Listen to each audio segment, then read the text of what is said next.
they were people that I knew. There were people waving jackets or tablecloths or napkins. There were people waving, crying out for help. And they were people that I knew so well. And that only made it worse. It was the most photographed and videotaped day in history. 2 of the world's tallest buildings destroyed by hijacked planes. When they were completed in 1971, they were the 2 highest buildings in the world, standing 110 stories high. The World Trade Center was a beehive of human activity. Up to 250,000 people walked through its doors every day. 8:46 a.m. Flight 11. 9/11. Certain phrases have become shorthand for the worst attack on American soil in history. The impact cut a swathe through floors 93 to 99, instantly killing hundreds. Almost immediately, broadcasters began to transmit images across the world. But for anyone with a relative inside or nearby, the immediate thought was for their safety. I turned to my computer and I typed, hey, are you there? Meaning, are you at work? He worked for Bloomberg LP. And I was going to give him a heads up not to go downtown because of what had happened. So I get a response back that says, yes, I'm here. I'm on the 106th floor. There's a lot of smoke. I'm scared. I couldn't process that information. I was like, 106th floor of what building? And that's what I turned around and typed back to him. And he wrote back, windows on the World Trade Center. Peter Alderman was one of 170 people at Windows on the World restaurant that morning. There were diners, chefs, waiters, and kitchen staff. Michael Lamonaco, the executive chef, would have been there too. But he was running late because he'd stopped at an optician's. How could that happen? How could a plane on this beautiful, crystal clear, blue sky day, run into the building? How could that happen? I started to take stock of, who's up there, what's happening at Windows. I tried to take a mental roll call to try to recall who was there at that moment. I knew there was nothing that I could do, but I couldn't leave. And all I could think about were my friends, my colleagues, my coworkers. And trying just desperately to pray that they could get out, that they could get to the fire exits, get down those fire stairs. But for nearly 1,000 people on the upper floors, there was no exit. They were trapped. The plane had sliced through the elevator shafts. The emergency staircases were impassable. The plane hit the North Tower in a very central way, resulting in the fuel from the wings pouring into the building itself. The fuel and the fire that was created in the instant that it hit spread so far that the people standing in the lobby were burned from the fireball that came out of the elevator shaft. And you could see the smoke coming out from all the way up above Windows in the World within minutes of the impact. Those that could get out did. But for the others above the crash site, the heat and thick smoke was already making it difficult to breathe. In some places, impossible. But the watching world could only guess at the terrible conditions inside.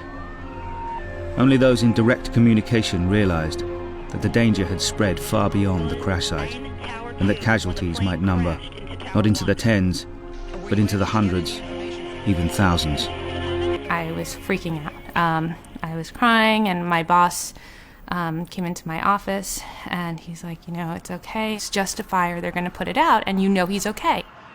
So I wrote back again to him saying, can you get out? And he wrote back, no, we are stuck. The people trapped on the upper floors inundated the emergency services with calls, pleading for help. But pulling back didn't spare people from the horror, because then the unbelievable happened. Something that made it clear that the first plane wasn't an accident.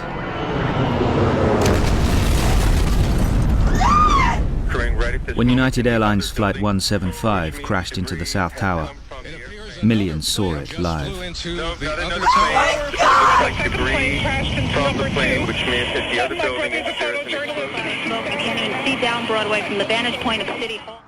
The phone rang, and it was my friend Bill, and he said, do you know what's going on at the World Trade Center? And I said, no. He knew Elaine worked there. We'd been friends for many years, and he said, well, a plane hit the North Tower, and I knew Elaine worked in the South Tower. So I said, well, that's horrible, but let me see what I can find out. My secretary came in and told me that Elaine was on the phone. The first thing I said was, well, thank God you're okay. And she said, well, not really. And she told me that smoke was coming into the room, was coming through the vents, and that there had been an explosion beneath them. She didn't know a plane hit. Elaine Gentle had seen the North Tower hit and had immediately began helping her colleagues to evacuate.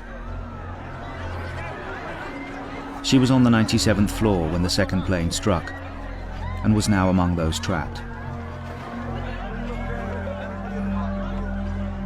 As she was speaking to me, I could hear her voice. Her breath was labored, and I remember saying, don't breathe so hard, try to relax. When I asked why they didn't try to go down, she said it was really hot out there. And she meant the area near where the elevators and the stairwells were. I didn't understand that. But it was evident to me just from her breathing that it was becoming impossible to be there anymore.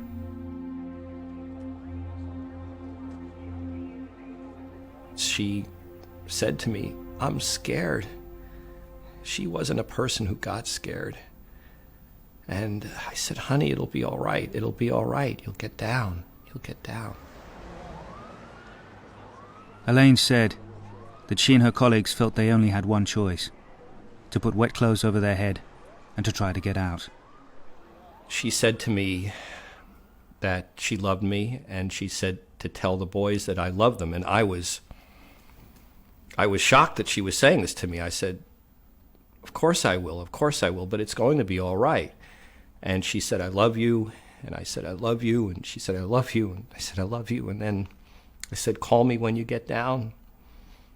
And when I hung up the phone, I was horrified. Jack Gentle doesn't know what happened next, but he knows where it all ended. I know that Elaine was found on the street in front of the building across from hers.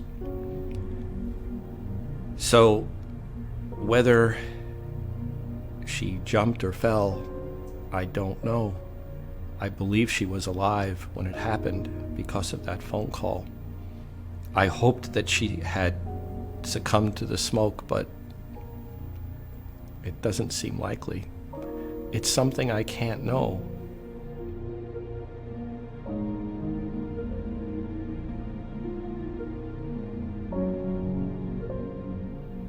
In some ways, it might just be the last element of control that you have. Everything around you is happening and you can't stop it. But this is something that you can do. And to be out of the smoke and the heat, and to be out in the air, it must have felt like flying. Are closed down, the roads are closed down. The twin disaster at the World Trade Center happening shortly before 9 a.m., then right around 9 a.m., and then just a little while ago, a third explosion, which actually brought down the South Tower. 1010 Winds reporter Julia Papa is down around... More than an hour had passed since the North Tower had been hit. On the ground, People were traumatized by what they were seeing. Not just the burning buildings, but bodies falling. Some people had been blown out by the initial explosions. Some may have slipped, but it was clear that some were being forced into an impossible decision.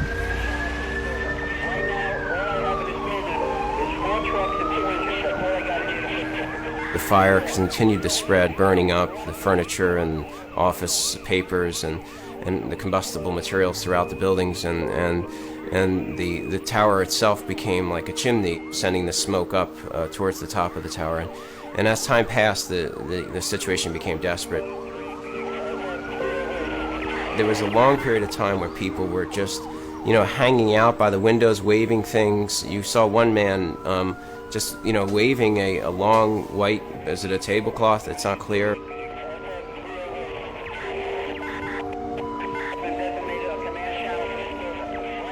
They were people that I knew. There were people waving jackets or tablecloths or napkins. There were people waving, crying out for help. And they were people that I knew so well. And that only made it worse. Firefighters were climbing the stairs, trying to reach the upper floors. They could get nowhere near. Some people had tried to escape to the roof, but found the access door locked. But it wouldn't have helped anyway. The thick smoke made it impossible for helicopters to land. Peter Alderman was one of 70 people stuck in an office on the 106th floor. He sent 7 text messages between 9:07 and 9:25 to friends and family. His growing desperation was clear. Someone had asked him if they could evacuate the building, and he said, we can't even move. When I spoke to him, he said, no, we're stuck. And I took stuck to be, maybe in a room or something, but can't move. To me, that sounds much, much worse. He said the room was filling with smoke, so, the situation was definitely deteriorating as the minutes were going by. You're able to see more and more people assembling at the windows. As time is passing, not only are they assembled at the windows, but they are stacked upon each other at the windows. Acting, I'm sure, with an irrational search to somehow breathe. Pushing up against the windows and bodies lying upon each other.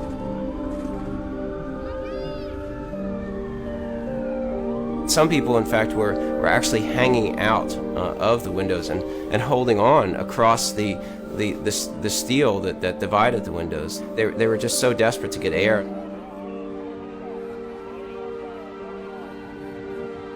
Imagine leaning out of the 109th floor of the World Trade Center. No rational person would ever do that. Holy shit! Oh my God! I've been jumping! Numerous people jumping. Numerous people jumping. We're in the middle of the worst ever act of terrorism directed at the United States on domestic soil, and it may not be over. Sources also telling the Fox News Channel. Thomas McGuinness was trapped just below the crash zone. His wife, Ileana, had been desperately trying to reach him for over an hour. The receptionist said, Thomas is on the phone, and right away I took it. He says, this doesn't look good, this doesn't look good. And I said, you're right, oh my God, this is like World War III. And I'm not thinking something's wrong because he's on the phone, he's calling me, so he must be okay. He must be at the bar or in the street, or he's using somebody else's cell phone, or he's on a payphone. And he says it again, he just says it like 3 times in a row. And something in the way he says it, he was calm about it, but something said to me, something's not right.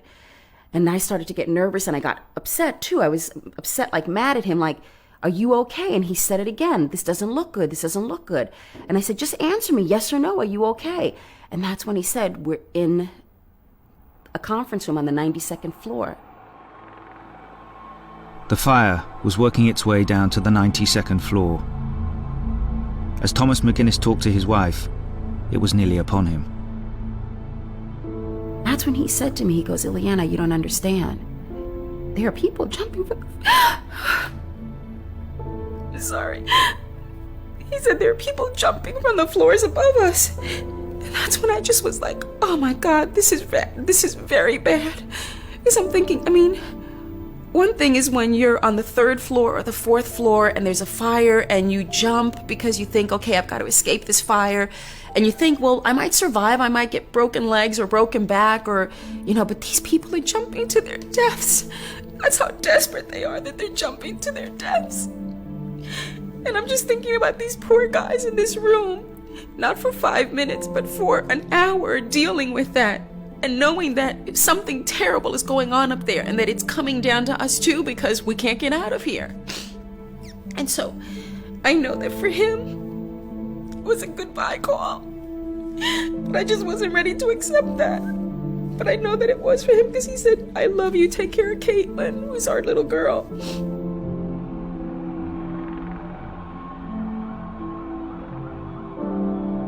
Just kept saying, you're coming home tonight, you're coming home tonight. He says, if we get out of here, it's going to be a miracle. And the last thing he said was, I got to get down on the floor. And that's when I lost the connection. And I tried again, but I couldn't get through. There was no dial tone. There was nothing. Thomas McGuinness's call was the last voice ever heard from the North Tower. 3 minutes later, the tower collapsed. By then, as many as 200 people had fallen from the sky.